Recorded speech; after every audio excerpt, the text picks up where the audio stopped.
राजधानी दिल्ली समेत अगर उत्तर भारत की बात करें तो तापमान का हाल जो है इतना बुरा है कि लोग अब घर से निकलने के लिए जिस तरीके से परेशान हो रहे हैं। और खासकर अगर हम बात करें तो दिल्ली में कई इलाकों में 50 डिग्री सेल्सियस के आसपास तापमान है। लोगों की परेशानी जो है वो खत्म होने का नाम नहीं ले रही है। और मौसम विभाग की तरफ से कहा जा रहा है कि आने वाले 5 से 6 दिन भी तापमान कुछ इसी तरीके से रह सकता है। और दिल्ली में लगातार रेड अलर्ट जो है वो जारी किया जा रहा है। लेकिन क्या आपको पता है जो ये हीट वेव जो चल रही है वो हमारी बॉडी के लिए ना केवल अभी के लिए बल्कि आने वाले दिनों के लिए भी बहुत ज्यादा परेशानी जो है वो पैदा कर सकती है। इसी पर बातचीत करने के लिए हमारे साथ मौजूद है जाने माने फिजिशियन डॉक्टर एम वली सर। सबसे पहले तो ये जानना चाहेंगे कि ये हीट स्ट्रोक जो चल रहा है या हीट वेव की अगर हम बात करें उसका क्या असर हमें देखने को मिल सकता है? बहुत अनयूजुअल है ह्यूमन बॉडी के लिए इतना टेम्परेचर सस्टेन टाइम के लिए बर्दाश्त करना। 1-2 मिनट से ज़्यादा अगर आप धूप में रुक गए और 10 मिनट अगर रुक गए तो डेफिनेटली आपको हीट स्ट्रोक हो जाएगा। हमारी बॉडी का जो नॉर्मल टेम्परेचर है 37.4 डिग्री होता है। कोल्ड टेम्परेचर जो है इससे 1.1 डिग्री ज़्यादा होता है। लेकिन अगर हम इससे कम टेम्परेचर पर रहते हैं तो बॉडी अच्छे से काम करती है, बॉडी के सेल्स अच्छे से काम करते हैं। बच्चों में और बूढ़ों में डिहाइड्रेशन का रिस्क बहुत ज़्यादा होता है क्योंकि बच्चों की बॉडी 70% और बूढ़ों की बॉडी 65% 7% पानी से भरी होती है, यानी सेल्स में इतना पानी होता है।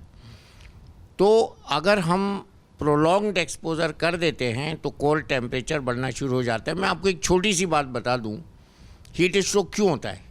जब हमारा बॉडी का एयर कंडीशनिंग सिस्टम ख़राब हो जाता है, यानी जब गर्मी लगती है तो पसीना आता है, पसीने से ठंडक उत्पन्न होती है और बॉडी का टेम्परेचर कोशिश करती है मेंटेन करे। लेकिन जब पसीना आना ही कम हो जाए, पसीना ना आए, किसी को डायबिटीज़ की वजह से गर्मी का बॉडी सेंस ना करे तो पसीना ना आए, तो ऐसी कंडीशन में बॉडी के अंदर हीट एक्यूमुलेट हो जाती है और बॉडी हीटअप हो जाती है। उसमें बुखार आएगा, उसमें दौरा आ सकता है, उसमें कन्फ्यूजन हो सकता है, उसमें आँखों में सुर्खी आ सकती है, उसमें हेडेक हो सकता है, उसमें दौरा के साथ साथ बेहोशी भी हो सकती है जिसको हम हीट कोमा कहते हैं। तो हीट में पहले तो मस्कुलर क्रैम्प्स होंगे, एग्जॉशन होगा जिसको हीट एग्जॉशन कहते हैं, कन्फ्यूजन होगा, हेडेक होगा, आँखों से पानी आएगा, सर दर्द होगा, मुँह सूखेगा, ज़बान सूखेगी। उसके बाद हीट हाइपर पायरेक्सिया, यानी आपकी बॉडी का कोल्ड टेम्परेचर 104 डिग्री के ऊपर चला गया, आप बिल्कुल निहत्ते हो गए, अब आप कुछ नहीं कर सकते। आपको बस एक ही इलाज है, या तो ठंडे पानी में आपको डाल दिया जाए या आपको ठंडे पानी की चादर से ढक दिया जाए या बर्फ़ पे लिटा दिया जाए। इसके बाद कोमा हो जाता है क्योंकि ब्रेन के लिए जो है ना इतना टेम्परेचर बहुत ख़तरनाक होता है। ब्रेन जो है लिक्विड होता है इंसान का बॉडी टेम्परेचर पे, और अगर उस लिक्विड को और आप उबाल दें तो बिल्कुल वो खोलता, जो कहते हैं ना सर खोल रहा है, तो ये सच्चाई है कि ब्रेन खोल जाता है।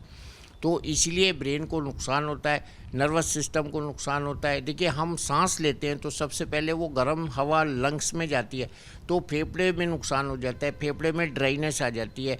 जब हम एक्सक्रीशन करते हैं, किडनी के थ्रू पानी निकालते हैं, वो वाला पानी निकलता है जो ज़्यादा होता है। अगर डिहाइड्रेशन हो जाएगा तो किडनी शट डाउन होने का ख़तरा होता है, उसको हम एक्यूट किडनी इंजरी कहते हैं। इसी तरह से हार्ट में जो हमारा ब्लड प्रेशर लो हो जाता है तो हार्ट की गति जो है वो बढ़ जाती है जिसको हम टैकीकार्डिया कहते हैं। उसके साथ साथ हार्ट पे स्ट्रेन पड़ सकता है, हाइपोटेंशन की वजह से आप अनकॉन्शियस हो सकते हैं, आपको गुर्दे में भी ब्लड कम जाएगा। तो हाइपोटेंशन भी यानी ब्लड प्रेशर का गिरना भी एक कारण है किडनी के शट डाउन होने का। अब हमारा ऑर्गन सबसे इम्पॉर्टेंट होता है जो डायबिटीज़ को कंट्रोल करता है, शुगर को कंट्रोल करता है। जो डायबिटीज़ के पेशेंट होते हैं उनकी नसें सुन्न हो जाती हैं तो उनको गर्मी नहीं लगती, एक तो दूसरा पसीना नहीं आता है। तो जब पसीना नहीं आता है तो जो आपने अभी बताया था कि बॉडी हीटअप हो रही है लोगों की, वो ये हीटअप वाली बात शुरू हो जाती है। सर इसी से जुड़ा मेरा एक सवाल है, जो हम अगर अभी बात कर रहे हैं कि जिस तरीके से हीट जो है बहुत ज़्यादा है, बाहर गर्मी बहुत ज़्यादा और हमारी बॉडी अनयूजुअल इतनी हीट को नहीं बर्दाश्त कर सकती, तो क्या लंबे दौर के लिए कोई क्रोनिक इलनेस होने का भी खतरा बढ़ जाता है इससे? बिल्कुल, मैंने बताया ना, गुर्दे पे असर होगा, फेफड़ों पे असर होगा, हार्ट पे असर होगा, ब्लड प्रेशर पे असर होगा, दिमाग पे असर होगा, लीवर पे भी असर हो सकता है। जीआईटी में लोगों को डायरिया, छोटे बच्चों को क्या होता है, लू लग गई साहब, डायरिया हो रहा है, दस्त आ रहे हैं, ये लू का सिम्टम है। तो पूरा का पूरा हमारा पूरा शरीर प्रभावित होता है। ऐसे नहीं है कि एक ही ऑर्गन प्रभावित होता है, आँखों से लेके, सर से लेके, ब्रेन से लेके, kidney, lungs, heart, liver, brain, सब चीज़ प्रभावित होती है। और ये होलिस्टिक इफ़ेक्ट होता है हीट का, जो पूरी बॉडी को उबाल के रख देता है और ये अनयूजुअल टेम्परेचर्स हैं, बिल्कुल अनयूजुअल हैं। जो लोग पहाड़ पे रह रहे हैं, श्रीनगर में रह रहे हैं, वहाँ त्राहिमाम मचा हुआ है, उन्होंने तो कभी ऐसी गर्मी देखी नहीं। मैं तो 20 साल पहले गया था, लंदन में पंखे लगने शुरू हुए थे, तभी से मैं लोगों से कहना शुरू कर दिया था ग्लोबल वार्मिंग से समझदार हो जाइए, ख़बरदार हो जाइए। तो आज उसका अंतिम रूप भी देखने को मिल रहा है और मैं सोच रहा हूँ अगले साल इससे भी ज़्यादा गर्मी होगी। सर, अगर हम बात करें कि क्रोनिक इलनेस यानी कि जो लोग भी प्री डायबिटिक है उनको डायबिटिक होने का खतरा हो सकता है, जो प्री हाइपरटेंशन में हैं उनको भी हाइपरटेंशन होने का खतरा हो सकता है, यार हार्ट अटैक की बात करें तो क्या हार्ट अटैक की संभावना भी बढ़ सकती है इससे? बिल्कुल हो रहे हैं, लोगों को सडन डेथ्स हो रही हैं। आप तो रोज़ तो देख रहे हैं सडन डेथ्स हो रही हैं। हीट में गए कोलैप्स कर गए, जिम में गए कोलैप्स कर गए। आपने गर्मी में ट्रेडमिल पे रन कर लिया, आपकी बॉडी में एफिशिएंसी नहीं है, आप अडेप्ट नहीं कर पा रहे, कोलैप्स कर गए। मैं तो कह रहा हूँ बच्चों से कि कोई दौड़ने भागने का काम ना करें, दौड़ने वाली एक्सरसाइज ना करें, जिम में ज़्यादा जाके। अगर जिम में आप 40 लोग हैं और एयर कंडीशनिंग भी है तो कितना काम करेगी एयर कंडीशनिंग? तो आपको वही वाली कंडीशन हीट वेव वाली हो जाएगी। अब मेरी क्लिनिक पे 5 कमरे हैं, 5 AC लगे हैं। जब 20 मरीज़ इकट्ठे हो जाते हैं तो सारा गर्म हो जाता है, AC काम करना बंद कर देता है। कल दोपहर को ऐसा ही हुआ। तो हीट इतनी ज़्यादा है, वो कमरों को हीट कर देती है, गाड़ी को हीट कर देती है। गाड़ी में AC नहीं काम कर रहा है, घरों में AC नहीं काम कर रहा है, ऑफिसेज में AC नहीं काम कर रहा है, AC में आग लग रही है। अभी आपने आज देखी होगी खबर, एक AC में चलते चलते आग लग गई। तो ये बहुत सी ऐसी चीज़ें हैं, अनहोनी हैं, जो गर्मी की वजह से हो रही हैं। WHO ने इसीलिए वार्निंग दी है कि घर से बाहर नहीं निकलिए। हमारे मंत्री जी ने भी कल कहा है कि गर्मी से बचिए, एक्सपोजर मत करिए, जहाँ तक हो सके गर्मी में मत निकलिए, कल ही कहा है। और स्कूल वाले बच्चों को, बूढ़ों को सबसे ज़्यादा रिस्क होता है और नवजात शिशुओं को सबसे ज़्यादा इसका इसलिए रिस्क होता है क्योंकि उनके content of the body water का बहुत ज़्यादा होता है। तो सर, इससे अभी फिलहाल अगर हम बात करें, जो टेम्परेचर है वो बहुत अनयूजुअल हो रहे हैं, 50 के आसपास टेम्परेचर दिल्ली में हो रहा है, तो ऐसे में क्या लोग घर में उपाय कर सकते हैं इस हीट से बचने के लिए? घर में तो हम करते थे, घर में तो पहले खस की टट्टी होती थी, अब एयर कंडीशनर होता है, एक को ठंडा करता है, 20 को गर्म कर रहा है। गाड़ी का एक एयर कंडीशनर 20 लोगों को गर्म कर रहा है, हवा में गर्मी छोड़ रहा है। हमने तो घरेलू उपाय थे, खस की टट्टी थी, चिक थी, साया था, पानी का छिड़काव था, पीने के लिए ठंडे पेय थे, खस का शरबत था, रूह अफ़ज़ा था, और ऐसे बहुत से पेय जो घर में बन सकते हैं। नींबू पानी है, छाछ है, और वो जो सत्तू होता है गर्मी के लिए, चने का सत्तू, आजकल बहुत डाइटिशियन भी चना सत्तू उसका नया नाम रख दिया सत्तू का, चना सत्तू पिलाने को कह रहे।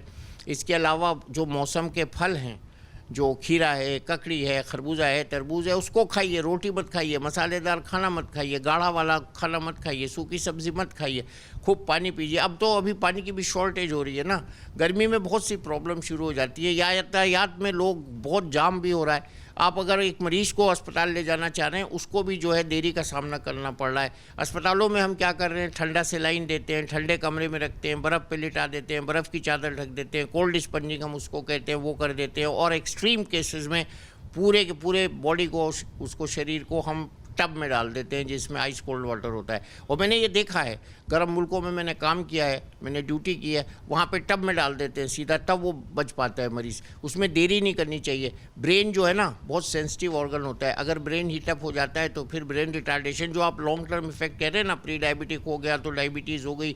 हीट इंजरी डिफाइंड बहुत ज़्यादा नहीं है क्योंकि ज़्यादातर रिसर्च ठंडे मुल्कों में होती है। गर्म मुल्कों में रिसर्च हो तो पता लगे कि परफॉर्मेंस कितनी कम हो रही है। जो बेचारे मजदूर ऊपर काम कर रहे हैं, उनसे काम नहीं हो रहा है, वो काम करना चाहते हैं, खड़े हैं सूरज के नीचे, बट हाथ नहीं चल रहा है, थक रहे हैं, थकान हो रही है, गिर जाएंगे, बेहोश हो जाएंगे। तो ये बॉडी का जो एग्जॉशन है, ये हमें बेकार कर देता है। हमारी आँखों को, हमारी किडनी को, हमारे लंग्स को, हमारे हार्ट को इफ़ेक्ट करता है, किसी न किसी दर्जे में ये इफ़ेक्ट करता है। और इससे ओवरऑल जो बॉडी का परफॉर्मेंस है वो कम हो जाता है। आपने बिल्कुल सही कहा, और ये वार्निंग का समय है, और मैं ये सोच रहा हूँ कि 1-2 दिन में और भी गर्मी बढ़ जाएगी। आज थोड़ा सा बारिश की वजह से राहत हुई है, कल थोड़ी सी बारिश हुई थी, लेकिन कल की जो गर्मी थी और कल जो होने वाली गर्मी है उसका अंदाज़ा लगाना बहुत मुश्किल है। बहुत बहुत शुक्रिया सर बात करने के लिए। तो देखिए, इस मामले में अगर हम बात कहें तो लगातार तापमान तो बढ़ता हुआ नज़र आ रहा है, लेकिन आपको बहुत सारी बातों का ध्यान रखना पड़ेगा।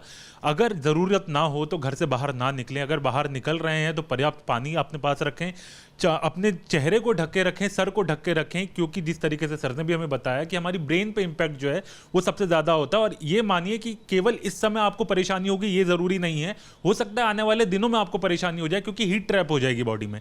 तो ऐसे में इस तमाम बातों का ध्यान रखना आपको ज़रूरी है। अपने खाने पीने का ध्यान रखें, क्या खाना खा रहे हैं इसको भी ध्यान रखें, और लाइफस्टाइल जो आपकी चीज़ें हैं उनको काफ़ी बेहतर करना आपको पड़ेगा, क्योंकि इस समय जो हीट है वो बहुत ज़्यादा परेशान करने वाली है और फिलहाल जो है उससे निजात जो है मिलती हुई नज़र नहीं आ रही है। वीडियो जर्नलिस्ट भरत शर्मा के साथ हरीश झा, न्यूज़ नेशन, दिल्ली।